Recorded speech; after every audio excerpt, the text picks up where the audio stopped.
The World Bank's projection that 139 million Nigerians could live in poverty by the end of the year has sparked widespread reactions across the country, dividing opinions on the state of the economy and the Tinubu administration's reform agenda.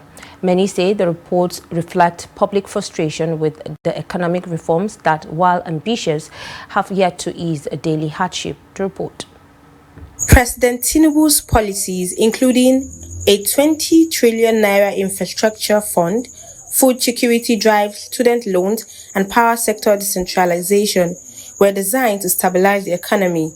But questions persist over their real impact as citizens share their experiences and economists ask if progress exists beyond official figures. They are indicators of domestic reality. If we remember vividly, around 2022, even the Bureau of Statistics highlighted that there are over 133 million Nigerians that are facing multi-dimensional poverty. So when you look at that statistic and you look at the present record of 139 million Nigerians facing poverty.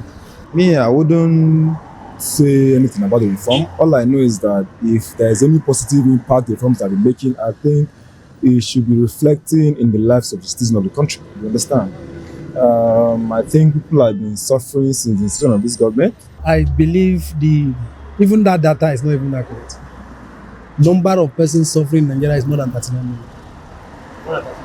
They are more than 39 million. This is not just saying because this is what I'm feeling. I have families, my family have family, my friends, everybody, we are feeling it.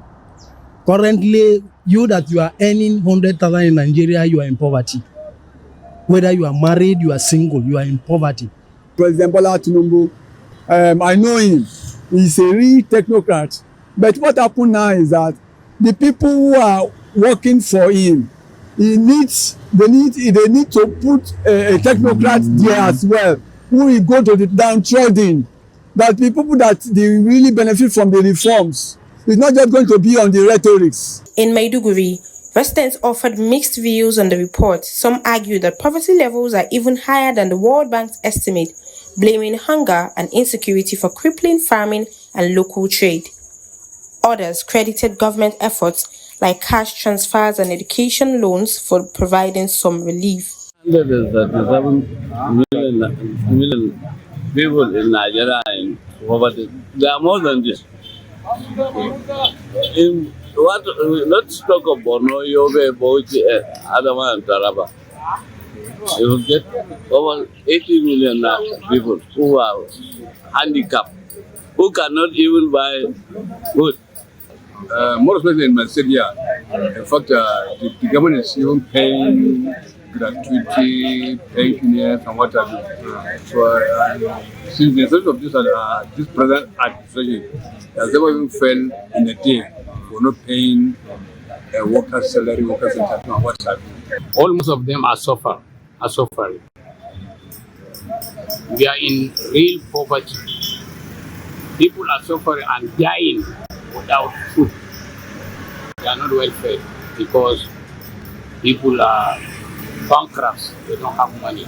For example, in my local government, I know that, especially in Damboa local government, a lot of people were suffering because of the poverty.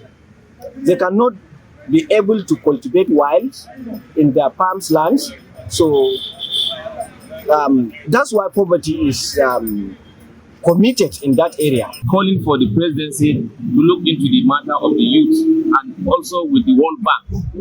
Those poor people are massively much in the country.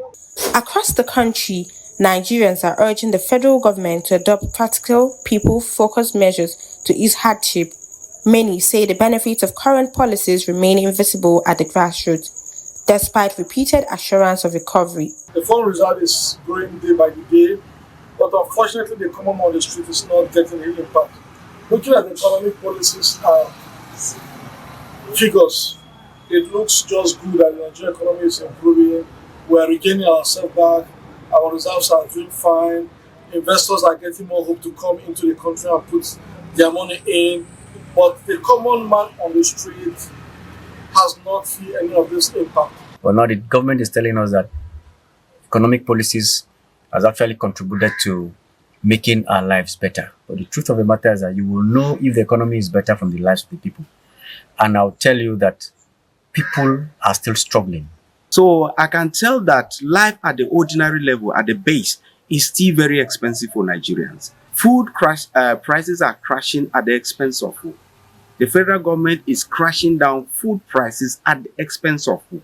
In Kaduna, residents also lamented rising living costs. Dr. Ismail Mohammed of Kaduna Polytechnic agreed with the World Bank concern, saying that despite macroeconomic gains, ordinary Nigerians still struggle for basic needs. The major reforms that have been taken by this government is the issue of removal of subsidy, the issue of floating of the naira, which obviously impact negatively on the people, because people are paying more for petroleum product now. Before it was 200 naira per litre, now it is about 900 plus per litre, which people are spending. It is eroding the purchasing power of people. A lot of Nigerians, they are not financial inclusion. What do you mean by financial inclusion? If you go to villages, thank God, if not of this cashless, you want to let for them Buhari, where a lot of pay and money points and other accounts have been opened for people's for as a discretionary account. So a lot of people don't have accounts, and this kind of support or reforms will not have access unless you have accounts. So tell me, even you're somebody that is still in the village or in a remote area, if you don't open accounts, you're not financially inclusion. How can you benefit it? I can even say the Nigerians are not getting any relief and no any reformation that Nigerians can see on the ground. Rather to say the food stuff is now become very cheap, but there is no money to purchase. If government needs to assist Nigerians, they have to provide all these social amenities like fertilizers, chemicals that our farmers have been using in the farm. The presidency, however, rejected the World Bank's figure, calling them outdated and inaccurate. Presidential aide Sunday Dari argued that the data relied on model estimates that do not reflect current realities, adding that the new 70,000 naira minimum wage shows clear progress when compared with the $2.15 daily poverty benchmark.